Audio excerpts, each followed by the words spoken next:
سلام دوستانو، میرویس حلیم یم. خدای دې وکړي چې به روغ او د صحت په جامو کې پټ یې. دا د بیا مې هم ستاسو دپاره د جاغوري ولسوالۍ د انګوري بازار څخه د ګیلان ولسوالۍ د جنډې بازار پر ویډیو چمتو کړی. په دې هیله چې خوښه مو شي او د نورو ویډیوګانو لپاره زموږ چینل سبسکرایب او ویډیو لایک کړئ.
اوس هم موږ د جاغوري ولسوالۍ د سرحد څخه راواوښتو د ګیلان ولسوالۍ ته داخلېدونکي وو چې دا هم د ګیلان ولسوالۍ اولنی کلی ده چې د پیتاو په نوم باندې یادېږي. فکر کوم پیتاو کلی به وي.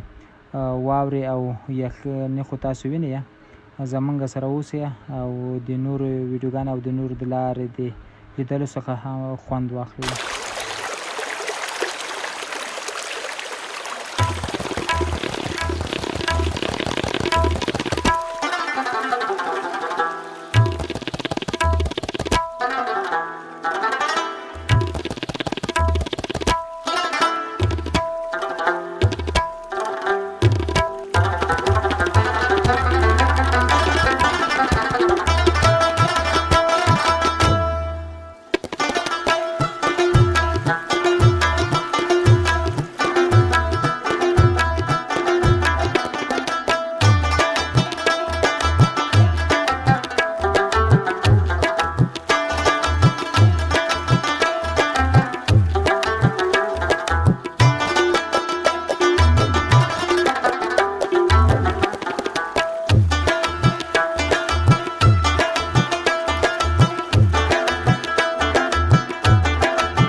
ملګرو بیا هم تاسو ته ښه راغلاست وایم. د ډېرو سختو لارو څخه او د ډېرو زیاتو واورو کې راغلو د ګیلان ولسوالۍ د جنډې بازار ته چې تاسو یې وینئ اوس. دا هم د جنډې بازار ده او موږ به همدلته یو څو شېبو دپاره پاته شو. نو موږ هم تاسو سره خدای پاماني کوو. تر بلې ویډیو پورې زموږ له طرفه د الله په امان او یوټیوب چینل در سره سبسکرایب کړئ.